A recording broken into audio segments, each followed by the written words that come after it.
They said it live across every galactic feed, every channel, every corner of the known stars. Humanity is extinguished. I was lying beneath twisted steel and shattered carbon plating when the words echoed from the broken comms relay above me. The Arxur made sure the whole galaxy saw it, images of Earth in flames, orbital defenses shattered, and the Terran Alliance flag trampled beneath alien boots. They aired it like a damn sports event. Cameras zoomed in on every death, every explosion, every child scream. It wasn't enough to kill us, they wanted to humiliate us. Mars had been the last holdout in the Sol system, and I had been stationed at Blackridge Outpost near the Phobos relay hub. We knew the Arxur were coming. We knew we couldn't stop them. But still, we fought. Half my squad was vaporized in the first salvo. The rest went down fighting with blades and bullets long after our ammo ran dry. I should have died with them.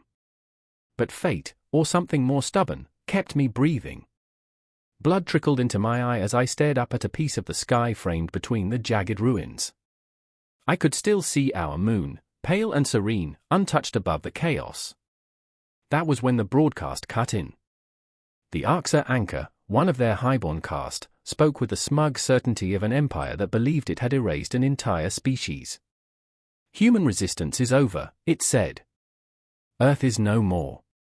Let this be a lesson. But they forgot one thing about humans.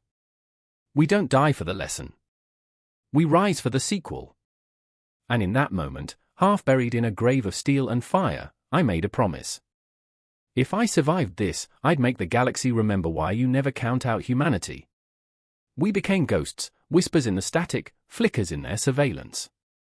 The Arxur thought the war was over. They were already moving on, sending survey ships to divvy up Earth's resources and enslave the survivors.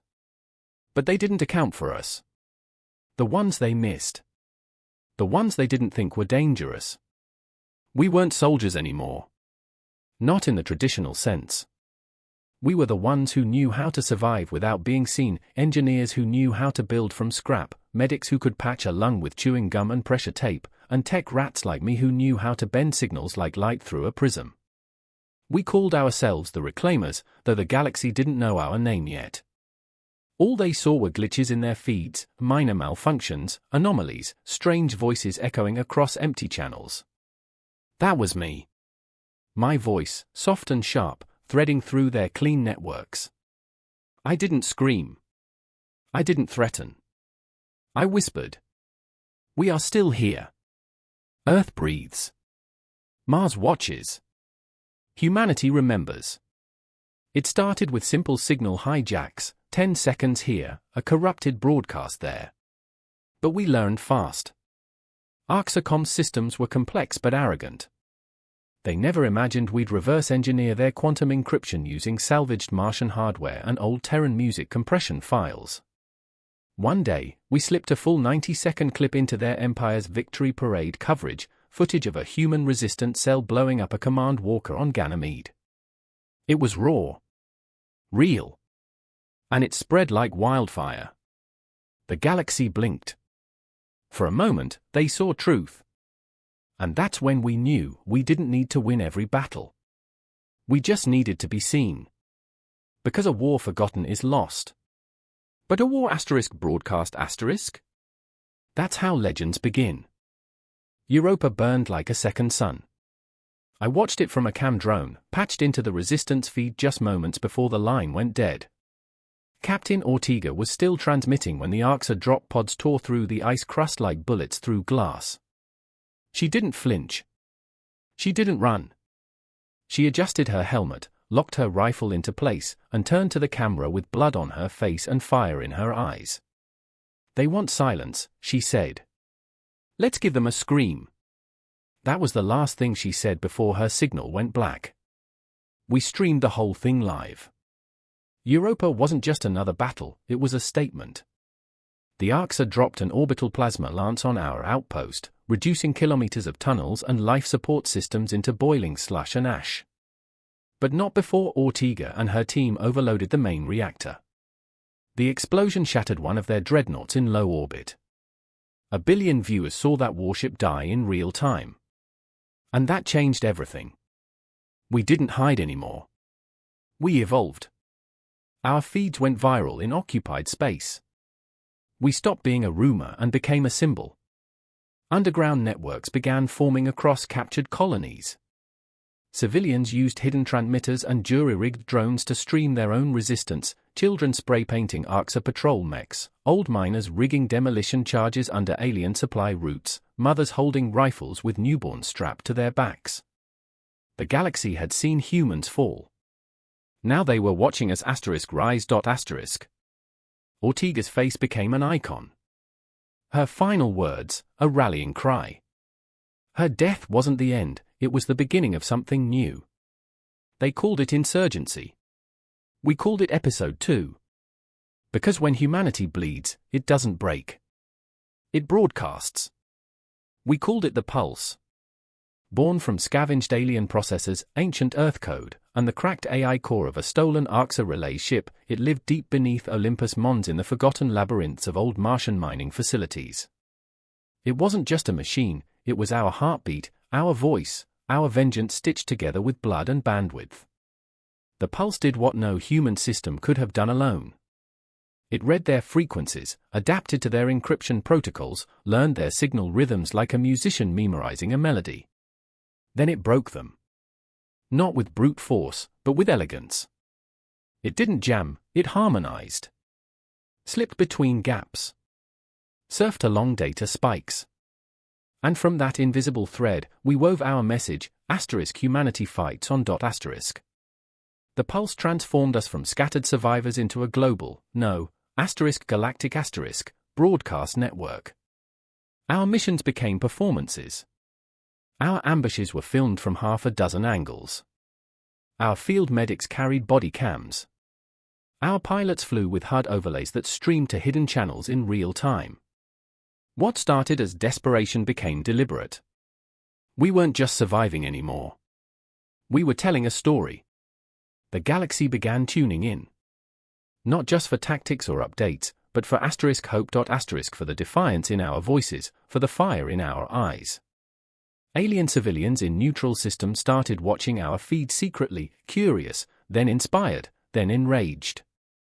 The Pulse became a virus of truth in a system infected with lies. Every time an Arxur ship went down, every time a flag was raised over a reclaimed zone, every single victory, no matter how small, was captured, edited, and shared. They fought with warships. We fought with signal. And the thing about signal is, it travels fast. And far. The Arxur tried to fight us with theater. That was their mistake. They didn't understand, we invented it. Their counterfeeds hit the galaxy like polished lies wrapped in golden ribbons. High-definition broadcasts of peaceful occupation zones, smiling humans waving under alien banners, rebelled criminals paraded before fake tribunals. The performances were seamless if you didn't know better.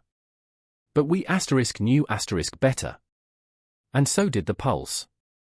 We intercepted those feeds, stitched in hidden truths, frames of brutality, flashes of real names, overlay data from black box signals buried in their own ships.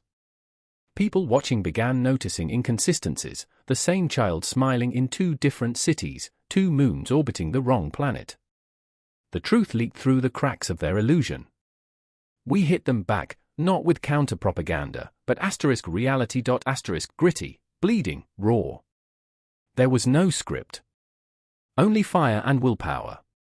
One stream showed a one-legged engineer using a stolen plasma cutter to sabotage an Arxur fuel plant, laughing as she went up with it.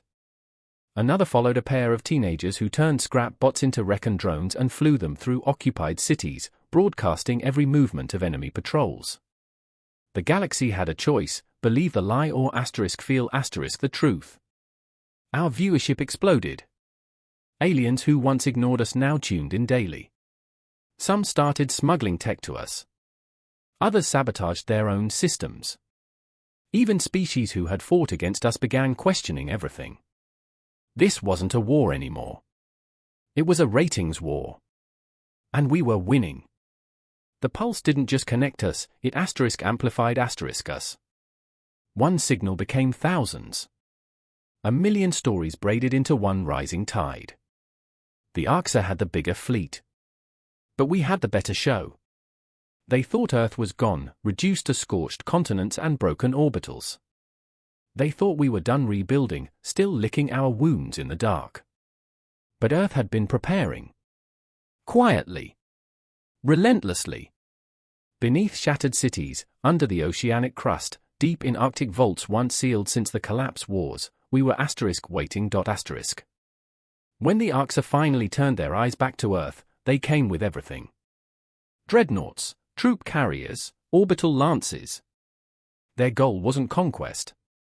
It was erasure. To finish what they started. But the Pulse had already anticipated it. We fed them the trap frame by frame, drawing them in like flies to light.